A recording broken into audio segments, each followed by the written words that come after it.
ensure that your girls are safe. Didn't he say that from Red Fort? Here is a Prime Minister who actually feels for the families and says things saying all of us will have to look at the way we bring up our children, boys and girls. And similarly, he spoke about how many girls, because of want of resources, want of affordable sanitary pads, were leading very unhealthy lives. And made it a point not only say from Red Fort, but made it a point to give it, distribute it at an affordable price of just 1 rupee for a pad. These are not small mindset change issues. These are not at all small things. Many leaders will shy away from addressing these issues. Not only did he address, our Prime Minister made sure that he further followed it up with good action. So, to earn the trust of the people, here is a leader who repeatedly understands issues from a common person's perspective, from a common person's understanding of how life is. And that is why when he responds, and I give you this example, Anurag ji was with me at that time in the ministry. We were so worried as to how long this pandemic lockdown was going to go. How long will this go on? And we need to have vaccines developed. Developed vaccines should come out and that many number will have to be manufactured. Similarly, there were these questions of how many vaccines can we buy from outside? And for that, how much money will have to be kept ready? In all this, even as we were discussing this, and even as this whole thought made Honorable Prime Minister make sure that he was talking to the scientific community saying, get ready with vaccines.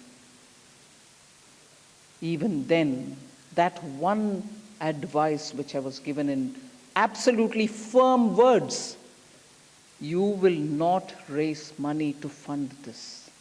You will not bring new tax in the name of COVID. That was the instruction I had from the PM. We have not raised 1 paisa in the name of a COVID cess. We didn't charge the people to find vaccines. We didn't charge the people to distribute food for the poor. So no raising tax was his understanding, saying, no way. We are now in a situation where people don't know what's going to happen tomorrow, how long they will be kept in their jobs, how many of them will be sent out of their jobs. At this stage, we will not touch anybody's money. And not only that time, after that also. After that also, taxes have not been raised at all. There are sometimes people say, oh, but your duty on, excise duty on petrol is high.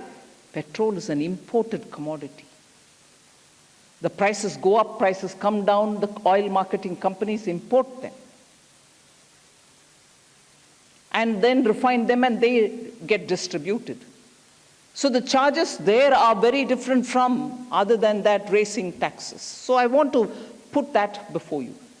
So mindset of both the people and the leadership, that India should be perceived as a good country, taking care of its people, even during war, even during COVID, even during the uncertainties post-COVID.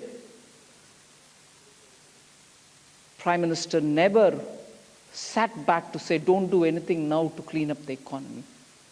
If there are archaic laws based on which some people are making money, corrupt practices are going on, if there are some dead rules which don't need to be in the system, we should be clear that that doesn't become an instrument to harass citizens, remove them. 1,500 archaic laws were thrown out of the system because we don't want them to become a tool for corruption. That was done by Honorable Prime Minister. These are not things which you get merit or they don't become a big achievement from the point of view of common sense. So what? Yeah, so you removed these laws, so what? Small businesses were being troubled by not every officer, but there can be all that one odd officer who can misuse it and the life can become difficult. He removed it. Tough decisions on bringing one tax, one law One Nation, One Tax, GST, was taken by this government. 10 years negotiations kept happening between state and center. Center did not have the confidence in the central government. State governments did not have confidence in the central government. During UPA rule, 10 years from 2010, we are hearing this. 4 years after that, no improvement, and before that also no discussion. But today, what is the ease which all of us are enjoying? Otherwise, from moving from one state to another state, you had to pay toll tax.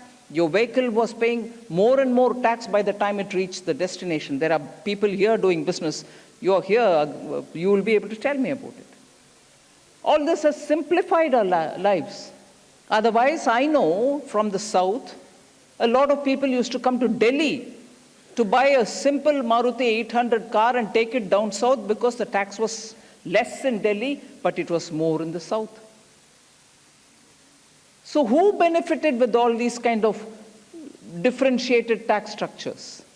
Sometimes some items like toothpaste would have more than one item on which the tax was levied. So more than 2 or 3 taxes you're paying on a toothpaste every morning that you use. These have been removed by PM. Similarly, you start a business. Today, a lot of startups are there.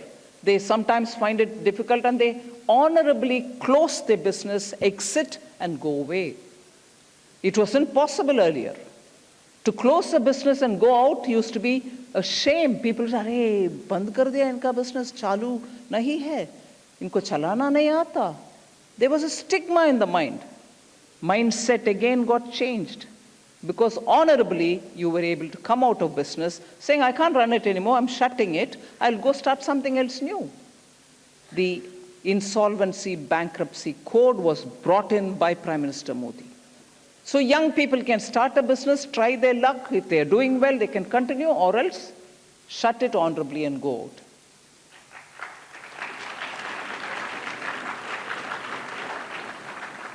I'm not going to take too long. I know it's getting late for you all, but a few more things. Again, more inspired by seeing the NCC girls here. In the Army, in the Navy, in the Air Force, I have Jayant here before me, who has been in the Defense Ministry, knows how. For a temporary position, you can always get enrolled. But after that, you will have to go away if you're a girl. For permanent commissioning, it was always available only for boys. Women could never aspire to get into the armed forces. Who brought that change? And the armed forces had their own reservations, right or wrong, I'm not getting into that, saying, no, we can't take girls in permanent position. Working with them, changing their mindsets, similarly working with colleges, young girls who are all saying, we want to get into the armed forces, why not?